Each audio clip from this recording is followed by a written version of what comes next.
Summer holidays வந்தாச்சு, நம்ம GT Holidays வந்தாச்சு. GT Holidays, South India's #1 travel brand. ஆச்சி பாதாம் ட்ரிங்க். ஆச்சி பாதாம் ட்ரிங்க் ஒன்னு வாங்குனா ஒன்னு ஃப்ரீ. நிதி கொடுத்தாங்களா இல்லையா? நிதி கொடுக்க முடியாது. அந்த திட்டத்துக்கு நிதி கிடையாது சார், அவ்வளவுதான். நீ இருமொழி கொள்கைன்னா அதை கட்டிட்டு அழு, அவ்வளவுதான். உன் பேர பசங்களாம் 10 மொழி படிப்பாங்க, ஊர்ல இருக்கிற பணம் யாருக்கு போறது? இந்த கொள்கை தமிழ்நாட்டின் கொள்கை அதுவல்ல சார். சார், தமிழ்நாட்டின் கொள்கை அதுவல்ல என்றால் கையேந்தாதீர்கள், விட்டு விட்டு போங்கள். உயிரே போனாலும் மும்மொழி கொள்கை வேண்டாம், இந்தி திணிப்பு வேண்டாம், NEP வேண்டாம், புதிய கல்வி கொள்கை எங்க மாநிலத்தில் இம்ப்ளிமெண்ட் பண்ண. அது உங்கள் விருப்பம், அது உங்கள் விருப்பம். அப்படியானால் அந்த நிதி கிடைக்காது என்பதுதான் அதனுடைய இறுதி முடிவு. நிதியை கேட்டா நிதியை மட்டும் கொடுங்க. அதெல்லாம் நீங்க உட்கார்ந்துகிட்டு லெக்சரர் பண்ண தேவையில்ல. நேத்துக்கு சிஎம் தான் கேக்குறேன், நீங்க ஏதோ ஹெட் மாஸ்டர் மாதிரி, நாங்க ஏதோ ஸ்டூடெண்ட் மாதிரி எங்களுக்கு பாடம் எடுத்துட்டு இருக்காதீங்க. இல்லன்னா நாளைக்கு வரி கட்ட மாட்டேன்னு சொல்லிட்டா என்ன ஆகும் சொல்லுங்க பார்க்கலாம். சொல்லுங்க, ஆட்சி வீட்டுக்கு போகணும், அவ்வளவுதான், வேற ஒண்ணும் ஆகாது. முதலமைச்சர் சொன்னார்ல, அந்த வசனத்தை செஞ்சு காமிக்க சொல்லுங்க. கொள்கையில தான் என் பசங்க படிச்சாங்கன்னு PTR சொல்றாரு. அவர் சொன்னது பொய்ன்னு அண்ணாமலை சவால் விட்டுருக்காரு.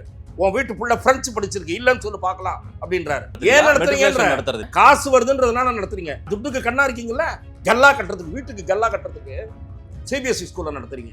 ஏன் மெட்ரிகுலேஷன் ஸ்கூல்ல நடத்துங்க. தாய் வழி கல்வியை போட்டீங்களா? தாய் வழி கல்வி எத்தனை பேர் சேர்றாங்கன்னு பார்ப்போம். எம்ஜிஆரை நீங்கள் பேசாத பேச்சா? உங்களை மக்கள் ஓட ஓட விரட்டினார்கள். எம்ஜிஆரை மலையாளி மலையாளி என்று சொல்ல சொல்ல கோட்டை பக்கமே தலைவை படுக்க முடியாமல் திமுகவை 10 ஆண்டு காலம் வனவாசத்துக்கு அனுப்பினார்கள். எம்ஜிஆரை நீங்கள் நாகரிகமாக பேசினீர்கள். செல்வி ஜெயலலிதாவை எவ்வளவு கேவலமாக பேசினீர்கள்.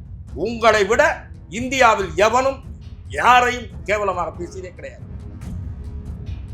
ஒரு மாநிலத்துல எத்தனை முறை சீஃப் மினிஸ்டரா இருந்துட்டு வந்தவர், ஒரு மாநிலம் இவ்வளவு துன்புறுத்தலுக்கு ஆளாக்கப்பட்டு கொண்டிருக்கிறது. பிரதமர் மோடி ஏன் சார் வாயே திறக்க மாட்டேன்? பல விஷயங்களில் இன்றைய முதலமைச்சர் பேசிக் கொண்டிருக்கிறாரா? கத்துக்குட்டி அமைச்சர்களை விட்டுத்தானே அறிக்கை விடுகிறார். அப்படித்தான் மத்திய அரசு நடந்து கொள்ளும். பெரியார் மண் என்று யாராவது சொன்னால் அவர்கள் ரொம்ப ரொம்ப ரொம்ப அவர்களுடைய சிந்தனை குறித்து மறுபரிசீலனை செய்யணும். ஏன்னா தமிழக ஆன்மீக பூமி, தமிழகம் தேசிய பூமி, அதெல்லாம் ஆன்மீகம் எழுச்சி கொண்ட பூமி. ஈவேரா மண் அல்ல. அதெல்லாம் சீமான் பாணியில் சொன்னால் ஈவேராவே ஒரு மண் என்றார் சீமான். அதுதான் சரியான பதில். அதன் தமிழர்களுக்கு வணக்கம். பல்வேறு துறைகளில் ஆக சிறந்த ஆளுமைகளை சந்தித்து நாம் நேர்காணல் எடுத்து வருகிறோம். அந்த வகையில் மீண்டும் நம்மோடு இணைந்திருக்கிறார் மூத்த பத்திரிகையாளர் திரு துக்ளக் ரமேஷ் அவர்கள். அவரிடம் கேட்பதற்கு நிறைய இருக்குன்னு வாரங்களோடமே கேட்போம். வணக்கம் ரமேஷ் சார். வணக்கம் ஆதேஷ், எப்படி இருக்கீங்க? நலம் சார். இந்த பார்லிமெண்ட்ல ஒரே வாக்குவாதமாகவும் அதே போல மோதல் போக்குமாகவே மாறிட்டு இருக்குது. கடைசி வரைக்கும் இவங்களும் நிதியை கேட்டுனே இருக்கிறாங்க, அவங்களும் நிதியை கொடுத்த பாடு கிடையாது.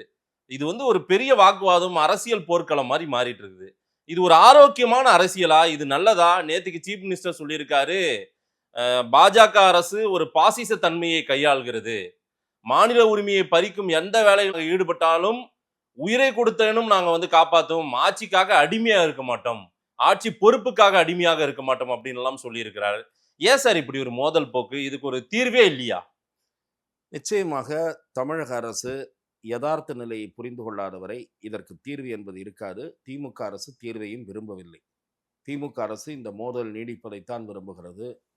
மத்திய அரசோடு இந்த மோதல் நீடிப்பது, குறிப்பாக பாரதிய ஜனதா அரசு தமிழகத்தை வஞ்சித்து விட்டதை போன்ற ஒரு தோற்றத்தை ஏற்படுத்துவது, அதன் மூலம் அவர்களும் அதற்கு பதில் சொல்லிக்கொண்டு அவர்களுடைய நேரத்தை வீணடிப்பது. இந்த மோதல் நீடித்தால்தான் தமிழகத்தில் இருக்கக்கூடிய பிரச்சனைகள், அதன் பக்கம் மக்களுடைய பார்வை திரும்பாது என்று முதலமைச்சர் நம்புகிறார். இந்த அவரது நம்பிக்கைக்கு உதவுகிற வகையிலே தான் பாரதிய ஜனதா கட்சி செயல்படுகிறதோ சார் என்று நடக்கிறது. டெல்லியில சார் பார்லிமெண்ட்ல நடக்கிற பிரச்சனையே இங்க நடக்கிற பிரச்சனையை டைவர்ட் பண்ண பார்லிமெண்ட்ல பண்ணிருப்பாங்களா? இங்கே இருக்கக்கூடிய பிரச்சனைகளை பக்கம் மக்களுடைய பார்வையை திரும்பாமல் பார்த்து கொள்கிற வேலையை ஊடகத்துறையினர் எப்படி செய்து கொண்டிருக்கிறார்களோ அதே வேலையைத்தான் பத்திரிகைகளும் செய்து கொண்டிருக்கின்றன. நிதி கொடுத்தாங்களா இல்லையா? நிதி கொடுக்க முடியாது. நிதி எதற்காக கொடுக்க வேண்டும்? இது ரமேஷ் அவர்கள் நீங்க சொல்லக்கூடாது. இது ஒரு மத்திய அரசு அணுகுமுறை இல்ல. நம்ம படிக்கிற பசங்க பணத்தை கொடுக்க முடியாது என்று நான் சொன்னால் மத்திய அரசாங்கத்தினுடைய நிலைப்பாட்டை நான் ஆதரிக்கிறேன். கொடுக்காதே என்று நான் தடுக்கவில்லை. இல்ல ஒரு தமிழரா ரமேஷ், இதை நீங்க சொல்றீங்கன்னா நீங்க யாருக்காக வேலை செய்றீங்க, யாருக்காக பேசுறீங்க? மத்திய அரசாங்கத்தினுடைய மும்மொழி கொள்கையை பற்றி தமிழக அரசு, குறிப்பாக திராவிட முன்னேற்ற கழகம் செய்து வருவது மோசடி பிரச்சாரம் என்று நான் குற்றம் சாட்டுகிறேன். சார் நிதி கொடுக்கணுமா இல்லையா சார்? கல்விக்கான நிதி சார். அது கல்விக்கான நிதி அல்ல, அந்த திட்டத்தை செயல்படுத்துவதற்காக ஒதுக்கப்படுகிற நிதி. அந்த திட்டத்தை செயல்படுத்த மாட்டேன், நிதி மட்டும் கொடு, அதிலே நான் கமிஷன் அடிப்பேன், அதுதான் என் நோக்கம் என்று கூறுகிற என்ற சிந்தனை உடையவர்களுக்கு உடந்தையாக இருக்க வேண்டிய அவசியம் மத்திய அரசாங்கத்திற்கு இல்லை. இல்ல சார், திட்டம் முதலில் நீங்கள் அந்த திட்டத்தை பற்றி புரிந்து கொண்டீர்களா? முதலில் அந்த திட்டத்தை பற்றி நீங்கள் புரிந்து கொண்டீர்களா? சார் இங்க வந்து மும்மொழி கொள்கை வேண்டாம், நியூ எஜுகேஷன் பாலிசி வேண்டாம். மும்மொழி கொள்கை வேண்டாம் என்றால் அதை கற்றுத்தருவதற்காக ஒதுக்கப்படுகிற நிதியை கற்றுத்தராத மாநிலத்திற்கு எதற்கு கொடுக்க வேண்டும்? ஒன்று. இரண்டாவது, கேரளாவுக்கு அந்த நிதி போயிருக்கிறதா இல்லையா? கர்நாடகாவுக்கு காங்கிரஸ் ஆளுகிற மாநிலத்திற்கு அந்த நிதி போயிருக்கிறதா இல்லையா? போயிருக்கிறது என்பதுதான் பதில். போயிருக்கிறது என்றால் எப்படி போனது? மும்மொழி கொள்கை திட்டத்தை ஏற்றுக்கொண்டதால் போனது. ஸ்டெப் பை ஸ்டெப்பாக ஒரு விஷயத்தை பார்க்க வேண்டும். மு.க. ஸ்டாலின் பேசுவதை வழிமொழிவதற்கு நீங்கள் திமுக செயற்குழு உறுப்பினர் அல்ல, நீங்கள் ஒரு ஊடகவியலாளர். அதை நினைவில் கொண்டு பேசுங்கள். புதிய தேசிய கல்விக் கொள்கை வடிவமைக்கப்பட்ட போது அந்த வடிவமைக்கப்பட்ட சமயத்தில் 3வது மொழியாக ஹிந்தி என்பதுதான் அந்த பரிந்துரையில் இருந்தது. அந்த பரிந்துரையை இப்போதைய மத்திய அரசு ஏற்றுக்கொள்ளவில்லை. இப்போதைய மத்திய அரசு 3வது மொழியாக எந்த இந்திய மொழிகளில் ஒன்றை வேண்டுமானாலும் எந்த மாணவன் எந்த மொழியை விரும்புகிறானோ அதை கற்கலாம் என்று மாற்றி அமைத்தது இப்போதைய மத்திய அரசு. இல்ல, இந்த அமெண்ட்மெண்ட் எப்ப நடந்தது நீங்க சொல்றீங்க? இப்போது கஸ்தூரி ரங்கன் கமிட்டி அறிக்கைக்கு பிறகு. ஆகவே நான் இந்தியன் இருந்தது 22 மொழியில ஒண்ணுன்னு சொல்லுச்சா பிஜேபி? பாரதிய ஜனதா சொல்லி இருக்கிறது. நான் இன்னொன்று சொல்லுகிறேன் சார், பார்லிமெண்ட்லயே சொல்லி இருக்கிறார்கள். உங்கள் திமுக உறுப்பினர்கள் உட்கார்ந்திருந்தார்கள், அத்தனை பேரும் உட்கார்ந்திருந்தார்கள். கூச்சலிடுவதற்கு முன் அல்லது கூச்சலிட்ட பின் அமைதி திரும்பிய பிறகு சொல்லி இருக்கிறார்கள். கேரளா ஏற்றுக்கொண்டதா இல்லையா? கர்நாடகா ஏற்றுக்கொண்டதா இல்லையா? உங்களுக்கு எங்கே நோகிறது என்று பார்லிமெண்ட்ல இந்த கேள்வி கேட்க. இது ஒரு நல்ல ஆரோக்கியமான போக்கே கிடையாது. விவாதமே இது ஒரு ஆரோக்கியமான விவாதம் கிடையாது. உங்களுக்கு இந்த கொள்கை தமிழ்நாட்டின் கொள்கை அதுவல்ல சார். தமிழ்நாட்டின் கொள்கை அதுவல்ல என்றால் கையேந்தாதீர்கள், விட்டு விட்டு போங்கள். நீங்க தான் சொன்னீங்களே சார், இது மாநில உரிமை, மாநில உரிமை அதெல்லாம் இல்ல. மத்திய அரசு என்ன திட்டத்துக்கு நிதி ஒதுக்குது? இல்லனா நீங்க சார் இல்ல ஒத்திசைவு பட்டியல்ல இருந்து கண்கரன்ல இருந்து தூக்கி மாநில பட்டியல கொடுங்க. இந்த பசங்களை எப்படி பண்ணனும், எப்படி படிக்க வைக்கணும் நீங்க மாநிலத்துக்கு தெரியும். அதுக்கு போராடுங்க, சுப்ரீம் கோர்ட்ல வழக்கு போடுங்க. உங்க ராகுல் காந்தி என்னைக்கு பிரதமரா வருது அன்னைக்கு போய் அதை செயல்படுத்திங்க. வராத ராகுல் காந்தி வருவாருன்னு தூக்கி பிடிச்சிட்டு இருந்தீங்க. இப்ப மம்தா பானர்ஜியும் சரத் பவாரும் இவன் அதுக்கு சரிப்பட்டு வர மாட்டாங்க. சிஎம் லாஜிக்கா கேட்டார் பாருங்க. குஜராத் முதல்வராக இருக்கும்போது மோடி என்ன சொன்னார்? ஒரே ஒரு நிமிஷம். இல்ல டெல்லியில இருந்து மற்ற மாநிலங்களை இயக்கும் நிலையை எல்லாம் வந்து அதையெல்லாம் மாற்றி எறிவேன் நான் பிரதமரானா. நான் வந்து முதலமைச்சர் சொன்னார் 3000 கோடி அல்ல 10,000 கோடி நஷ்டம் வந்தாலும் நான் 3 மொழியை ஏற்க மாட்டேன் சொல்லிட்டாரா இல்லையா? எங்க கொள்கை அது. இருங்க, எங்க கொள்கையை அதுக்காக தடம் பெறல மாட்டோம். முடிஞ்சிருச்சுல்ல. தேர் எண்ட்ஸ் தி மேட்டர். நீதி கேட்காதீங்க, அடுத்த வேலையை பாருங்க. ஸ்டேட்ல ரெண்டு மொழி தான், அடுத்த வேலையை பார்த்துட்டு மாநில அரசு நடத்திட்டு. இங்க வரி வருவாயை வாங்கி கொண்டுதானே கொடுக்கிற வேலை தானே அது. வரி பகிர்வை ஏன் சரிப்படுத்த மாட்டேன்றீங்க, ஏன் முறைப்படுத்த மாட்டேன்றீங்க? விவரம் புரியாமல் பேசாதீங்க. இல்ல சார், ஆமா வரி வருவாய் இல்லனா நாளைக்கு வரி கட்ட மாட்டேன்னு சொல்லிட்டா என்ன ஆகும் சொல்லுங்க பார்க்கலாம். சொல்லுங்க, ஆட்சி வீட்டுக்கு போகணும், அவ்வளவுதான், வேற ஒண்ணும் ஆகாது. முதலமைச்சர் சொன்னார்ல, அந்த வசனத்தை செஞ்சு காமிக்க சொல்லுங்க. ஒரு நொடி ஆகாது வரி தரமாட்டேன். அப்ப எவ்வளவு மாண்பா எவ்வளவு ஜனநாயகமா நடந்துக்கு? ஜனநாயக மாண்பே கிடையாது சார், அதெல்லாம் ஊரை ஏமாத்துற வேலை சார். நீங்களும் அதை உரம் தெரியாம பேசிட்டு இருக்கீங்க சார். ஒரு நிமிஷம் படிச்சுட்டேன் சார், ஒரு நிமிஷம் சார். சார் எஸ்எஸ்ஏ இல்ல சார், சர்வ சிக்ஷா அபிநயா வந்து நம்ம இது பண்ணுமா இல்லையா சார்? ஒரே ஒரு நிமிஷம் சார். பிஎம் ஸ்ரீ திட்டத்துக்கு தான் அந்த நிதி, அதை செயல்படுத்த மாட்டேன்னா கிடையாது. எஸ்எஸ்ஏ கொடுங்க சார், எஸ்எஸ்ஏ கொடுங்க. எதுக்கு கொடுக்கணும்ன்றது அவங்க தெளிவா பதில் சொல்லிட்டாங்க சார். மும்மொழி கொள்கைக்காக ஒதுக்கப்பட்ட நிதி அதற்காகத்தான் வரும். நீங்க கமிஷன் அடிக்கிறீங்கல்ல, இந்த மத்திய அரசாங்கம் பாடநூல்லாம் கொடுக்குறாங்க, பாடநூலுக்கெல்லாம் கொடுக்குறாங்க. பாடநூல் வாங்குறதுக்கெல்லாம் கமிஷன் அடிக்கிறாங்க இந்த கவர்மெண்ட். சரி, எடுங்க, உங்ககிட்ட ஆதாரம் இருந்தா எடுத்து போடுங்க, காட்டுங்க. ஆதாரம் என்ன சார்? ஒரு ஆதாரமா? 10 ஆதாரம் சொல்லிட்டாரு இது வரைக்கும் அண்ணாமலை. 10 ஊழல் குற்றச்சாட்டு சொல்லிட்டாரு இந்த அரசாங்கத்து மேல. வகை வகையான ஊழல் குற்றச்சாட்டு சொல்லி ஏற்கனவே நிரூபிக்கப்படாத அதெல்லாம் குற்றச்சாட்டு சார். நிரூபிக்கப்படலன்னா அவரை பிடிச்சி ஜெயில போட வேண்டியது தானே. அவதூறு வழக்கு போட்டு முதல்ல கைது செய்யுங்க, அப்புறம் ரிமாண்ட் பண்ணுங்க, அப்புறம் கோர்ட்ல ப்ரொடியூஸ் பண்ணுங்க, சார்ஜ் ஷீட் போடுங்க. ஏன் முடியல? ஏன்னா அவ்வளோ ஊழல் பண்ணியிருக்கீங்க. ஒரு ஊழலுக்காக அவர் மேல வழக்கு போட்டீங்களா சார்? நான் கேட்கிறேன் சார். அந்த சப்ஜெக்டை விட்டுருவோம், நம்ம ஆரம்பிச்சு. இல்ல, நான் என்ன கேட்கிறேன், தர்மேந்திர பிரதான் அவர்கள் முதல்ல ஆமா 2000 தர்மேந்திர பிரதான் இல்ல அங்கிருந்து வருவோம். 2152 கோடி அவங்களது நிலுவை இருக்குங்க, உண்மைதான். அவங்கள மும்மொழி கொள்கையை அக்செப்ட் பண்ண சொல்லுங்க. அவ்வளவுதான் அப்பதான் முடிஞ்சு போச்சு. அவ்வளவுதான் முடிஞ்சு போச்சு சார். இங்க என்ன கொள்கை இருக்குன்றது தெரியணும்ல அவருக்கு. இங்க இருமொழி கொள்கை இருந்தா அந்த நிதி கிடையாது. ஏன் சார் நீங்க உங்க எனர்ஜி வேஸ்ட் பண்றீங்க? ஏன் எனர்ஜி வேஸ்ட் பண்றீங்க? அந்த திட்டத்துக்கு நிதி கிடையாது சார். அவ்வளவுதான். நீ இருமொழி கொள்கைன்னா அதை கட்டிட்டு ஆளு, அவ்வளவுதான். உன் பேர பசங்க எல்லாம் 10 மொழி படிப்பாங்க. ஊர்ல இருக்கிற அந்த பணம் யாருக்கு போறது, எங்க போறது? அந்த 2000 சொச்சம் ஊரை ஏமாத்துறீங்களா? நான் கேக்குறேன். இல்ல சார், இருங்க இவங்க இருக்கிற சிபிஎஸ்இ ஸ்கூல்ல அவ்வளவு படிக்கிறாங்கன்னா, சிபிஎஸ்இ மத்திய அரசின் பாடத்திட்டம் ஒண்ணுமே உங்களுக்கு தெரியாத? அது நீயும் சேர்ந்து பர்மிஷன் கொடுக்குற ஸ்கூலு. அதிமுக ஆட்சியிலும் திமுக ஆட்சியிலும் சிபிஎஸ்இ பர்மிஷன் கொடுக்கறதுக்கு லஞ்சம் வாங்குறாங்க. தெரியுமா உங்களுக்கு? சிபிஎஸ்இ பர்மிஷன் சும்மா கொடுத்துறாங்களா? கையெழுத்து போட்டுறாங்களா? எல்லாத்துலயும் லஞ்சம். சிபிஎஸ்இ ஸ்கூல் உங்களுக்கு வந்ததே தெரியாதான். சிபிஎஸ்இ ஸ்கூலுடைய மத்திய அரசினுடைய பாடத்திட்டம். என்ன சார் டிராமா போடுறீங்க? அந்த மத்திய அரசு பாடத்திட்டத்தை ஏன் உங்க பிள்ளைங்க நடத்துதுங்க? சார், ஸ்டேட் போர்டு ஸ்கூல் தமிழ்நாட்டுல ஸ்டேட் போர்டு சார், என் கேள்விக்கு நீங்க பதில் சொல்லணும். நாணயமான பத்திரிகையாளராக இருந்தா நான் என்ன கேட்கிறேன், ஸ்டாலின் வீட்டை சேர்ந்தவர்களோ மந்திரிகள் குடும்பத்தை சேர்ந்தவர்களோ ஏன் சிபிஎஸ்இ ஸ்கூல் நடத்துறீங்க? மெட்ரிகுலேஷன் பிஜேபி காரங்க சிபிஎஸ்இ ஸ்கூல் நடத்துறது இல்லையா? ஏன் நடத்துறேன்? காசு வருதுன்றதுனால நடத்துறீங்க. துட்டுனா துட்டுக்கு கண்ணா இருக்கீங்கல்ல, கல்லா கட்டுறதுக்கு, வீட்டுக்கு கல்லா கட்டுறதுக்கு சிபிஎஸ்இ ஸ்கூல்ல நடத்துறீங்க. ஏன் மெட்ரிகுலேஷன் ஸ்கூல் நடத்துங்க? தாய் வழி கல்வியை போட்டீங்களா? தாய் வழி கல்வி எத்தனை பேர் சேர்றாங்கன்னு பாப்போம் அந்த ஸ்கூல்ல. இருக்கு இந்த அமைச்சர்கள் குடும்பத்தை சேர்ந்தவங்க நடத்துறாங்களா? இது ஒரு வாதமா? இது வெற்று வாதம்.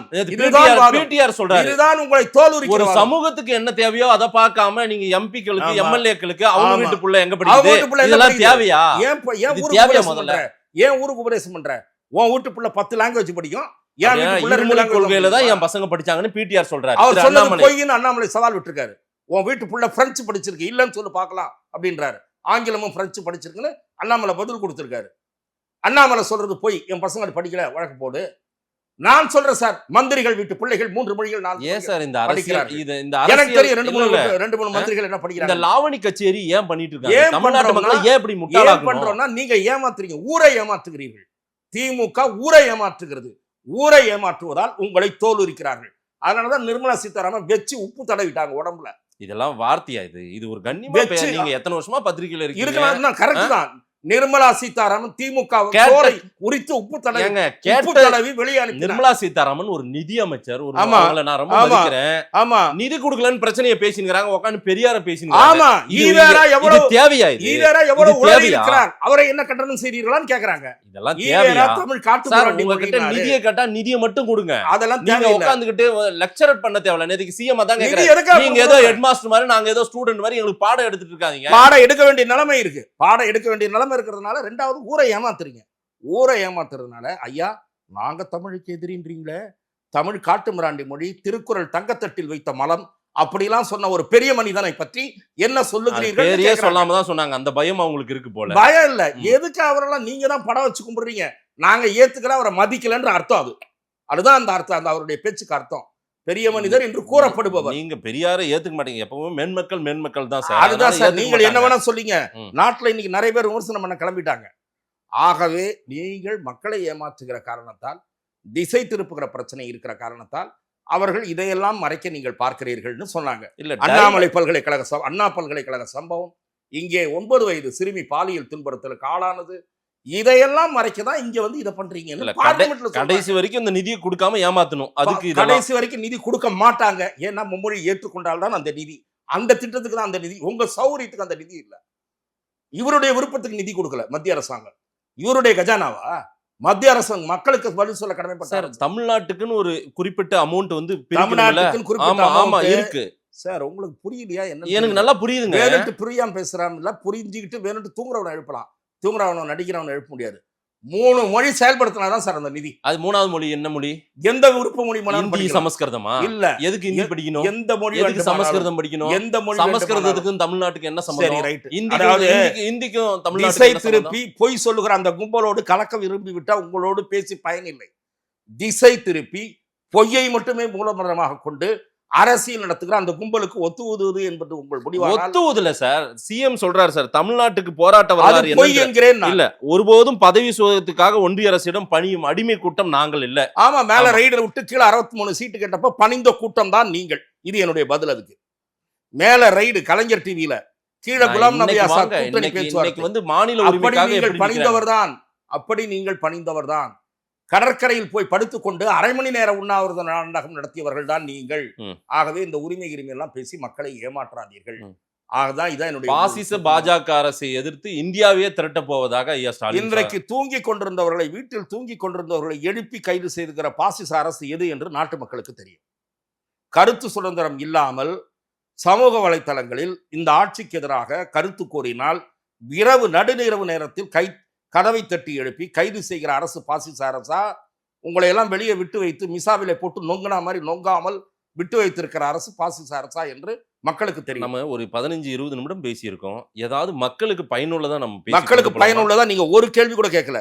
இதுவா திட்டம்? பசங்க படிக்கிற பசங்களுக்கு நிதி வரல சார். பசங்களுக்கு வர நிதி வரலன்னா உங்க அரசாங்கத்தினுடைய கையாலாகத்தனம்னு அர்த்தம். மும்மொழி கொள்கை ஏற்றால்தான் அந்த நிதி விடுவிக்கப்படும். வேற நிதினா நிர்மலா சீதாராமன் தெளிவா சொல்லிட்டாங்க. ஜிஎஸ்டியில் உங்களுக்கு ஒரு பங்கு வரலையா, கரெக்டாக சொல்லுங்க, கடைசி இன்ஸ்டால்மெண்ட் வரைக்கும் போட்டிருக்கோன்றாங்க. அதெல்லாம் உங்களால் சொல்ல முடியல. போகாத ஒரு வழிகாட்டுன்ற மாதிரி 3 மொழியை நான் ஏற்றுக்க மாட்டேன், 3 மொழிக்காக ஒதுக்குற நிதி எனக்கு ஒதுக்குன்றீங்க, இது முடியாதுன்றாங்க. இதுதான் as simple as that.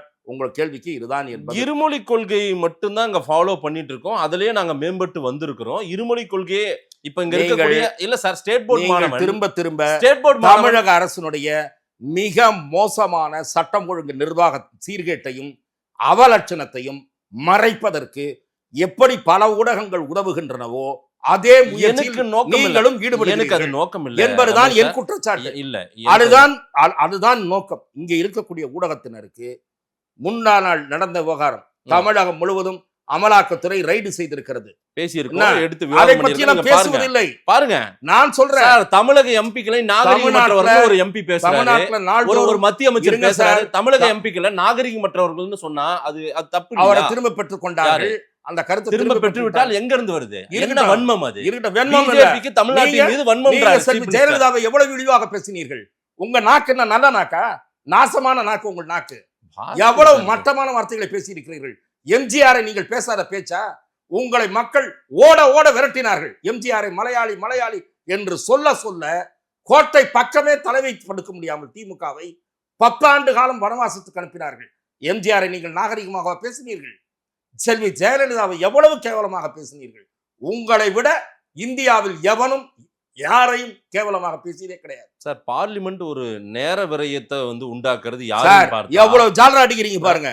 ஜெயலலிதாவை தனி மனித ரீதியில் கேவலமாக பேசிய கூட்டத்தை நீங்கள் கண்டிக்கிறீர்களா? நான் கேட்கிறேன் சார். இல்ல சார், தனி மனித தாக்குதல்ல ஈடுபட்டாங்களா? தனி மனித தாக்குதல் இல்ல, பார்லிமெண்ட்ல தனி மனித தாக்குதல்ல ஈடுபட்டாங்க, சட்டமன்றத்துல ஈடுபட்டாங்கன்ற. நான் இங்க விடுங்க, அதெல்லாம் இங்க வருவோம். இல்ல, பார்லிமெண்ட்ல ஐயா எனக்கு இதற்கு பதில் வேணும் சார். மாண்புமிகு அமைச்சர் தர்மேந்திர இதற்கு பதில் வேணும். எனக்கு இதற்கு பதில் வேண்டும். இங்கே இருக்கக்கூடிய ஒரு அமைச்சர் சட்டசபையில் செல்வி ஜெயலலிதாவின் சேலையை பிடித்து இழுத்த அநாகரிக செயலில் ஈடுபட்டாரா இல்லையா? அதை மாதேஷ் ஏற்கிறாரா இல்லையா? பதில் வேணும் சார். நம்ம இதுக்கு பதில் சொல்லுங்க. ஸ்டேட் வருவோம் சார். சென்ட்ரல்ல சார், இது நீங்க அதுக்கு பதில் சொல்லாத வரை நான் பதில் சொல்ல மாட்டேன். இதுக்கு பதில் சொல்லுங்க. மிலேச்சத்தனமாக நடந்து கொண்டாரா இல்லையா? அதற்கு பெயர் மிலேச்சத்தனமா இல்லையா? பதில் சொல்லுங்க சார். தமிழக எம்பிக்கள் தமிழக மக்களின் பிரதிநிதிகளை நேர்மையற்றவர்கள், இங்க இருக்கிறவங்க மக்கள் நேர்மை இல்லாதவங்க, ஒரு எதிர்க்கட்சி தலைவர் ஜனநாயகமற்றவங்க, நாகரிகம் இல்லாதவங்க. அது நீங்கள் இது சரி என்று நியாயப்படுத்தாமல் இதற்கு பதில் சொல்லாமல் நான் அதற்கு பதில் இது தப்பு தாங்க. இது தவறு, பெரிய தவறு, சாதாரண பெரிய தவறு. ஆனால் தமிழ் உணர்வே தெரியாம ஒரு அங்க மத்திய அமைச்சர் அப்படி பேசுறாரு, ஒரு கல்வி அமைச்சர் இல்ல, அவர் வரலாறு தெரியாம பேசுறாரு. அவரது செயலுக்கு மன்னிப்பே கேட்கிறேன் என்றால் இந்த துச்சாதன செயலுக்கு இவர்கள் மன்னிப்பு கேட்டார்களா? சரி, இங்க நடந்த துச்சாதன செயலுக்கு மன்னிப்பு கேட்டார்களா? மன்னிப்பு கேட்கல. இவெல்லாம் தமிழன் பெருமை பேசுறதா? இதான் லட்சணமா நான் கேட்கல. நீங்க மற்றவர்களுக்கு ஏதோ தீனி போட்டுங்கிறீங்க உட்காந்துட்டு. தமிழர்கள் நீங்க தான் நம்ம எல்லாம் சேர்ந்துதான் தமிழர்களுடைய தேவையில்லை. எங்களுக்கு இவங்க பேசுறவங்களுடைய யோகியதை லட்சணம் எனக்கு தெரியும்.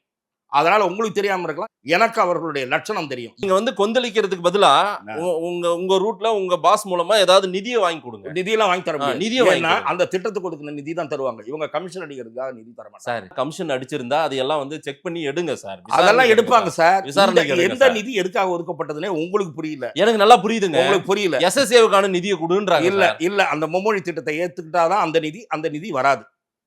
அவ்வளவுதான், முடிஞ்சு போச்சு. இது நீங்க என்ன சொன்னாலும் வராது சார். அதுதான் அவங்களே சொல்லிட்டாங்க சார். நான் சொன்னதும் அவங்களும் சொல்லியிருக்காங்க. நாங்கள் செய்வது தவறு என்றால் சுப்ரீம் கோர்ட்டை அணுகுங்கள்னு. சரி. அதாவது நாகரிகமற்றவர்னு ஒரு வார்த்தையை சொல்லிட்டாரு, அதுக்கு பிறகு திரும்ப பெற்று விட்டார். மன்னிப்பு கேட்டு விட்டார். மன்னிப்பும் கேட்டு விட்டார். அதை வந்து அவங்க ஏத்துக்கிறாங்களோ ஏத்துக்கல, அது விட்டுருங்க, சப்ஜெக்ட் அதை விட்டுருங்க. திரு அண்ணாமலை அவர்கள் என்னன்றார், அதெல்லாம் நீங்க ஏன் திரும்ப பெறீங்க, அது சரியானவங்க தான், அவங்க நாகரிகமற்றவங்க தான்றாரு. நேத்துக்கு நிர்மலா சீதாராமன் அவர்கள் இன்னும் வளர்த்து எடுக்கிறாங்க தேவையில்லாம. அப்போ பிரச்சனையை ஊதி பெரிதாக்குவது யார்? கடைசி வரைக்கும் நிதின்ற புள்ளியில யார் நிக்கணும்? நிதி அமைச்சர் நிக்கணும். அவங்க வந்து ஒரு உங்களுக்கு சப்ஜெக்டே புரியல. எனக்கு நல்லா அவங்க வந்து மத்திய அரசாங்கம் திரும்ப திரும்ப சொல்றாங்க, மொழியின் பெயரால் அந்த மாநிலத்தில் உணர்ச்சி அரசியலை நடத்தி கொண்டிருக்கிறீர்கள். அதுக்கு அவங்க அங்க பதில் சொல்றாங்க. இங்க நீங்க திசை திருப்பும் அரசியல் நடத்த சார். மொழியால உயர விட்ட இது சார், ஊர் சார். அதெல்லாம் ஒரு காலத்துல. இப்ப விட மாட்டான், எவனும் விட மாட்டான். இப்ப விட சொல்லுங்க.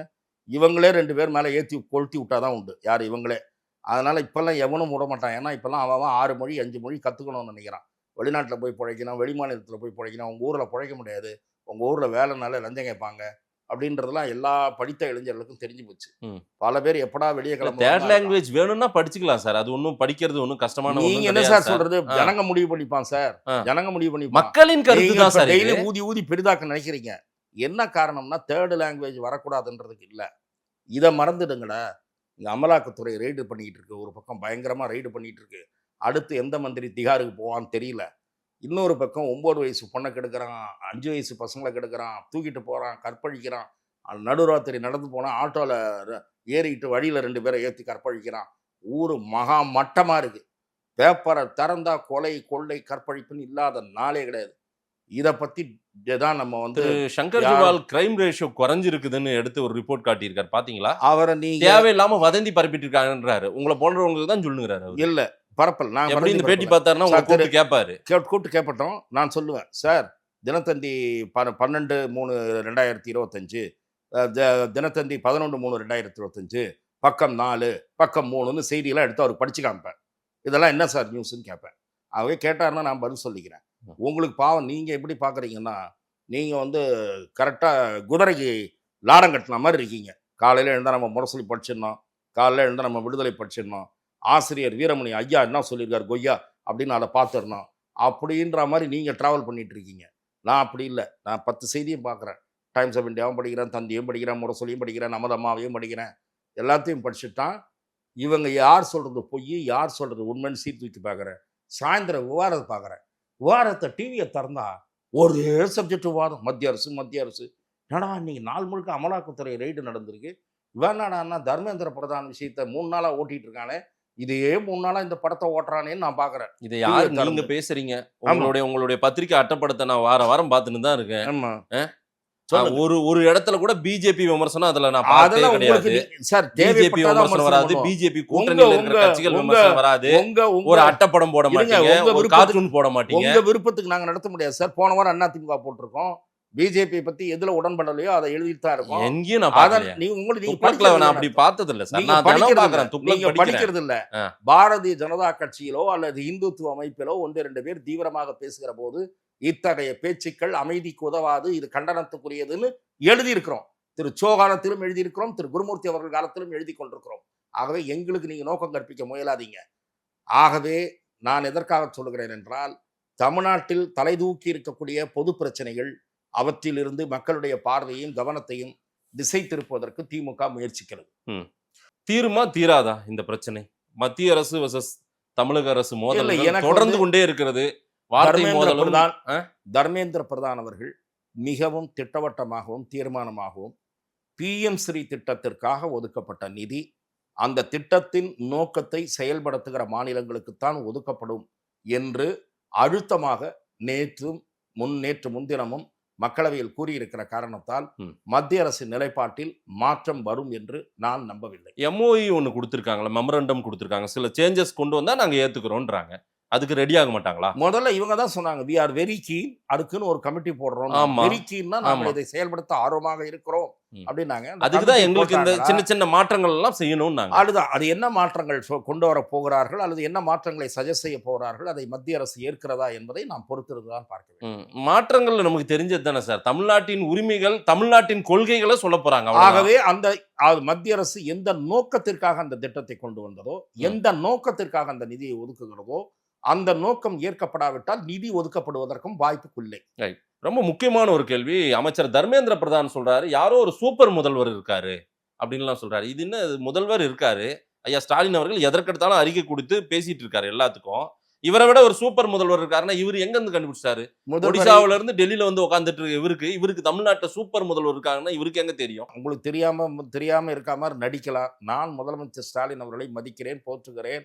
ஆனால் எந்த ஒரு அரசாங்கத்திலும் தங்களுடைய சுயலாப கருத்துக்களை திணிப்பதற்கு அல்லது தங்களுடைய கொள்கைகளை திணிப்பதற்கு, தங்களுடைய நோக்கங்களை செயல்படுத்துவதற்கு சில பேர் ஆட்சி அதிகாரத்தை பயன்படுத்துகிறவர்கள், அந்த அதிகார மையங்களில் இருப்பவர்கள் எல்லா ஆட்சி காலங்களிலும், அண்டர்லைன், எல்லா ஆட்சி காலங்களிலும் இருந்திருக்கிறார்கள். இப்போதும் சில விஷயங்களில் சில நேரங்களில் முதலமைச்சரை தவறாக சில பேர் வழி நடத்துகிறார்கள் என்ற செய்தி எனக்கும் உண்டு.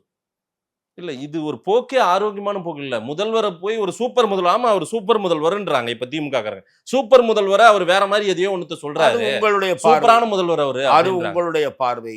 நான் உணர்வது, முதலமைச்சருடைய பேச்சிலும் அறிக்கைகளிலும் சில நேரங்களில் அடிக்கிற பிரச்சார நெடி, குறிப்பாக திராவிடர் கழக அலுவலகத்திலிருந்து எழுதி தரப்பட்டதோ என்று கருதுகிற அளவுக்கு அடிக்கிற அந்த நெடி இருக்கிறது அல்லவா, அது சிலவர் பேருடைய கைவண்ணம் என்று நான் கேள்விப்படுகிறேன். திமுக அது தொடர்பாக ஆளுங்கட்சியில் இருந்தே சில நண்பர்கள் எனக்கு சொல்லுகிறார். அது திமுக எல்லாம் கொள்கை போர் சார். அதுதான் அதை எழுதி தருகிறவர்கள் அவர்களுடைய கைவண்ணம். அவர்கள் அப்போது என்ன அர்த்தம்? முதலமைச்சரிடமே தங்கள் வார்த்தையை திணிக்கக்கூடியவர்கள் என்றால் சூப்பர் என்றுதான் அர்த்தம். அத்தகைய சூப்பர்கள் யாரையாவது பற்றி அவர் குறிப்பிடுகிறாரா என்று எனக்கு தெரியும். உயிரே போனாலும் மும்மொழி கொள்கை வேண்டாம், இந்தி திணிப்பு வேண்டாம், NEP வேண்டாம், புதிய கல்வி கொள்கை எங்க மாநிலத்தில் இம்ப்ளிமெண்ட் பண்ண, அது உங்கள் விருப்பம், அது உங்கள் விருப்பம். அப்படியானால் அந்த நிதி கிடைக்காது என்பதுதான் அதனுடைய இறுதி முடிவு. இதுதான் முடிவா? பிஜேபியின் முடிவு இதுதான், அதுதான் முடிவு என்று மத்திய அரசின் முடிவு கிடையாது. மத்திய அரசின் முடிவு என்று மாண்புமிகு அமைச்சர் தர்மேந்திர பிரதான் அந்த துறையை வகிக்கிறவர் தெளிவுபடுத்தி இருக்கிறார்.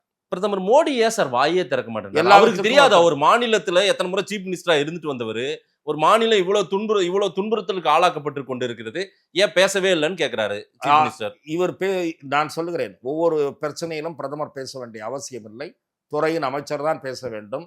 பல விஷயங்களில் இன்றைய முதலமைச்சர் பேசிக் கொண்டிருக்கிறாரா? கத்துக்குட்டி அமைச்சர்களை விட்டுத்தானே அறிக்கை விடுகிறார். அப்படித்தான் மத்திய அரசு நடந்து கொள்ளும். இல்ல சார், மகேஷ் பொய்யாமொழி தானே பல விஷயங்கள் அறிவாளி போல் அறிக்கை விடுகிறார். அவர்தான் அமைச்சர் சார், துறை சார்ந்த அமைச்சர். அதே அறிவாளியா அவர் அறிவாளி, உங்களுக்கு என்ன? இல்ல நான் சொல்லுகிறேன், உங்களுக்கு என்ன? நீங்க கேட்டீங்களா அவர் அறிவாளின்றதுனாலதான் அவர் கல்வி. இல்ல, நீங்க அப்புறம் ஏன் பிரதமரை கேட்டீங்க? நீங்க ஏன் பிரதமரை கேட்டீங்க? பிஎம் பேசணும் சார், பேச வேண்டிய அவசியம் இல்ல. ஆமா பேசணும், அவருக்கு தெரியணும்ல. ஒரு மாநிலத்துக்கு நிதி வேணும்னு சொல்லி பெரிய பிரச்சனை வெடிச்சு. சார், நீங்கள் தாராளமாக திமுக ஆதரவாளர் போல் பேசுங்கள், எனக்கு ஒன்று மாற்று. நமக்கு அதெல்லாம் நோக்கம் இல்ல சார். உங்கள் நோக்கம் அதுதான். பேசினா இதுக்கு ஒரு தெளிவு கிடைக்கும். இல்ல, மத்திய அமைச்சர் மிகவும் தெளிவானவர். நீங்கள் எப்படி மகேஷ் பொய்யாமொழிக்கு புகழாரம் எது தெளிவா இருக்கிறதா வார்த்தையை திரும்ப பெறுறவரா? தேவையே இல்லை. தர்மேந்திர பிரதான் இலாகா விஷயத்தில் உறுதியாக இருப்பவர். அவர் தலையிட வேண்டிய நேரம் வந்தால்தான் பிரதமர் தலையிடுவார். போக்குவரத்து துறையில் அவ்வளவு பெரிய பிரச்சனை வந்தது, முதலமைச்சர் என்ன பண்ணாரு? 3 அமைச்சர்கள் தான் போட்டாரு. ஒரு அமைச்சர் தெளிவானவர்னா அவரே பேசிட்டு போக வேண்டியதானே. அரசாங்க ஊழியர்கள் ஜாக்டோ ஜியோ பிரச்சனை 3 அமைச்சர்களை போட்டாரு. ஏன் ஜாக்டோ ஜியோ பிரச்சனையில முதலமைச்சர் பேசணும், அவர் தான் பேசணும்? பேசினார் அவரு? நான் கேட்கிறேன். ஜாக்டோ ஜியோ அமைப்பினுடைய கூட்டு ஒருங்கிணைப்பு குழு தலைவர் பேட்டி அளித்தார். எங்கள் தோள் மீது கை போட்டு பேசினார் எதிர்கட்சி தலைவராக இருந்த போது. இப்போது அவர் எங்களை சந்திக்கவே மறுக்கிறார், திட்டமிட்டு வஞ்சித்து விட்டார் முதலமைச்சர் என்று சொன்னாரே. அந்த செய்தி நீங்க பத்திரிகையில குறைந்தபட்சம் படிச்சீங்களா? படிச்சேன் சார். அப்ப முதலமைச்சர் ஏமாத்திட்டாருன்னு சொல்றாங்க. அதுக்கு முதல்ல பதில் கேளுங்க திமுக கிட்ட. ஜாக்டோ ஜியோ வன்மையான கண்டனம். தமிழ்நாட்டின் போராட்ட வரலாறு, திமுகவின் போராட்ட வரலாறு தெரியாம அதை பார்க்கணும்னு ஆசைப்படுறாங்க போல. நாங்க காத்திருக்கோன்றாங்க. காத்திருக்கட்டும், தாராளமாக காத்திருக்கட்டும். திமுக போராட்ட வரலாறு அவங்க பார்க்க தயாராக இருக்கிறார்கள். திமுக போராட்ட வரலாறு அவங்களுக்கு தெரியும். மிசாவில் பல பேர் எழுதி கொடுத்து விட்டு வெளியே இருந்ததும் தெரியும். மிசாவில் உதவி வாங்கிவிட்டு விசா முடிந்த பிறகு அன்னையே வருக, ஆராதனை தருக என்று சொன்னதின் அந்த வரலாறும் அவர்களுக்கு தரும். நேருவின் மகளே வருக, நிலையான ஆட்சி தருக என்று பணிந்து சரணடைந்ததும் தமிழ்நாட்டு மக்களுக்கு தெரியும். எல்லாத்தையும் தமிழ்நாட்டு மக்கள் பார்த்துனுங்கிறாங்க. பிஜேபியை எங்க வைக்கணுமோ அங்க வச்சிருவாங்க அப்படின்றாங்க. அவங்க ஏற்கனவே எங்க வச்சிட்டு இருக்காங்க தமிழ்நாட்டுல தெரியும். தாராளமாக அவர்கள் அதை சந்திக்க தயாராக இருக்கிறார்கள். உங்களுக்கு அந்த கவலை வேண்டாம்.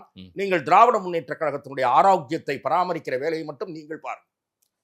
ரொம்ப முக்கியமான இன்னொரு கேள்வியை நான் கேட்கணும். ஏடிஎம்கே பிஜேபி அலைன்ஸ்ல ஏதேனும் புதுசா ஏதாவது டெவலப்மெண்ட்ஸ் இருக்கா? ஏற்கனவே ஒரு நெருக்கம் தெரிஞ்ச மாதிரி நம்மளுமே பேசணும். எனக்கு தெரிந்து பாரதிய ஜனதா அதிமுக உறவு மலர வேண்டும் என்று 2 தரப்பிலும் சிலர் விரும்புகிறார்கள். திரு எடப்பாடி பழனிசாமி தன்னுடைய நிலையை சற்று மறுபரிசீலனை செய்து கொள்ள இறங்கி வர தயாராக இருப்பதாகவும் தெரிகிறது. ஆனால் அவர் விரும்புகிற அந்த அவருடைய டேர்ம்ஸின் கீழ் அந்த அலையன்ஸ் வர வேண்டும் என்று விரும்புவதாக நான் அறிகிறேன். நம்பத்தகுந்த நண்பர்கள் கூறுகிறார்கள், விவரம் தெரிந்த நண்பர்கள் கூறுகிறார்கள். என்ன மாதிரி இருக்கும் சார் டேர்ம்ஸ்? டேர்ம்ஸ் என்றால் அவர் சொல்லுகிற நம்பர், அவர் சொல்லுகிற இது பழைய ஆட்களை இணைத்துக் கொள்வதா என்பது முதல் கொண்டு எல்லாமே அவர்தான் முடிவெடுக்க வேண்டும் என்று அவர் எதிர்பார்ப்பதாக கூறப்படுகிறது. அதே போல திரு அண்ணாமலை அவர்களும் பாரதிய ஜனதாவின் குரல் வலிமையாக ஒலிக்கிற வகையில் பிரதிநிதித்துவம் இருக்க வேண்டும், அதே போல பிரிந்து சென்றவர்கள் இணைக்கப்பட வேண்டும் என்றெல்லாம் இங்கே இருக்கிற ஒரு தரப்பு விரும்புவதாகவும் நான் கேள்விப்படல. அலைன்ஸுக்கு விருப்பப்படனா பிஜேபி மட்டும் தான் விரும்பணும், பிரிந்தவர்கள் எல்லாம் சேர்க்கிற வேலை பிஜேபிக்கு எதுக்கு இந்த வேலையெல்லாம்? பஞ்சாயத்து பண்ணுகிற வேலையில் அதிமுக அணி பலமாக இருக்க வேண்டும். அதிலிருந்து 1-2 சக்திகள் போய் வேறொரு அணியில் சேர்ந்தால் மீண்டும் அது திமுகவை வலிமைப்படுத்துவதாக அமையும். அனைத்து சக்திகளும் ஒன்று சேர வேண்டும். அது தவிர பாமகவும் அதிக இடங்கள் எதிர்பார்க்கிறது, பாஜகவும் அதிக தொகுதிகள் எதிர்பார்க்கிறது. ஆகவே இந்த காரணங்கள்னால் கூட்டணி உருவாவதில் ஒருவேளை சிக்கல் வரலாமோ என்று கூட நான் சில செய்திகளை கேள்விப்படுகிறேன். ஆகவே இது நிறைய இடியாப்பு சிக்கல் இருக்கு. விட்டு கொடுத்தல்கள் மூலம்தான் அந்த கூட்டணி உருவாக முடியும். 2 தரப்பிலுமே பிடிவாதம் காட்டக்கூடிய சில விஷயங்கள் தலை தூக்குமோ என்று நான் நினைக்கிறேன், கவலைப்படுகிறேன். ஆகவே அந்த அணி உருவாகுமா என்பது இன்றைய தேதியில் நிச்சயமாக கூற முடியாத நிலையில் தான் இருக்கிறது. விஜய் ஒரு பக்கம் நேற்றுக்கு பெரியார் குறித்து நிர்மலா சீதாராமன் விமர்சனம் பண்ண, பெரியாரை போற்றுறதும்ட்டு அவரும் பெரியாரின் புகழ் ஓங்குகன் எல்லாம் அறிக்கை கொடுத்தார். பெரியார் திக்கா மாதிரி தாவேகா பெரியார் பிரிவுன்னு ஏதாவது கட்சி ஆரம்பிக்கும். அவர் தலைவர், இன்னைக்கு தாவேகாவின் தலைவர். தாவேகா பெரியார் பிரிவா இல்ல தாவேகாவே கொள்கை தலைவர், அதனால கொள்கை தலைவரை விமர்சனம் பண்ணாங்க. நிர்மலா சீதாராமன் ஒரு 8 பேரை வச்சிருக்காரு. ஆகவே அதெல்லாம் இருக்கட்டும்.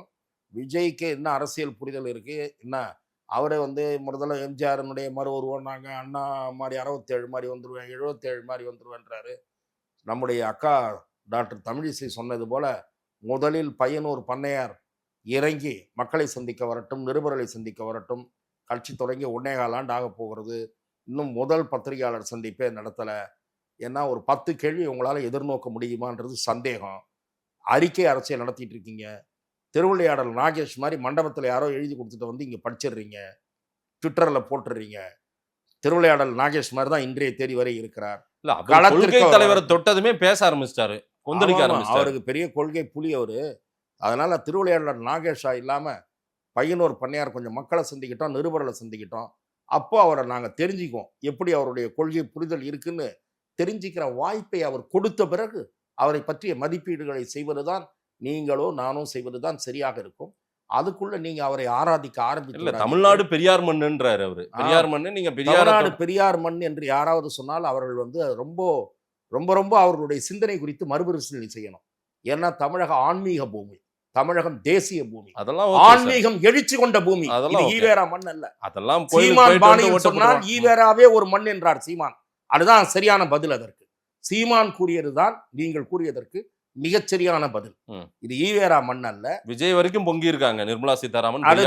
அதனால விஜய் என்ன பொங்கணும்னா ஈவேரா மண் அல்ல, ஈவேராவே ஒரு மண்ணுன்னு சீமான் சொன்னார்ல, அதுக்கு என்ன பொங்குறாரோ அதை பொங்கிட்டு அடங்கின பிறகு நம்ம அதுக்கு பதில் சொல்லுவோம். அதுக்கும் பேசியிருக்காங்கல்ல அவங்க கட்சியினர். என்ன பேசியிருக்காங்க? ஈவேராவே ஒரு மண்ணுன்னு விஜய் சீமான் சொன்னதுக்கு என்ன சொல்றாரு அதை சொல்லிட்டு பேசிட்டோம். நான் சொல்றேன், நான் அந்த மாதிரி கட்சி தலைவர், அவர் அதுக்கும் விமர்சனம் வைப்பாரு. நான் பதில் சொல்றேன். நான் என்னை பொறுத்தவரை இது ஈவேரா மண் அல்ல, ஆன்மீக பூமி, தேசிய பூமி. ஈவேராவுக்கும் இந்த மண்ணுக்கும் ஒரு சம்பந்தமும் கிடையாது. ஆன்மீகம் எழுச்சி கொண்ட பூமி. மக்கள் என்ன சொல்றாங்கன்னு பார்க்கலாம். நேரில் நேரம் கொடுத்து பேசியமைக்கு நன்றி. வாய்ப்புக்கு நன்றி.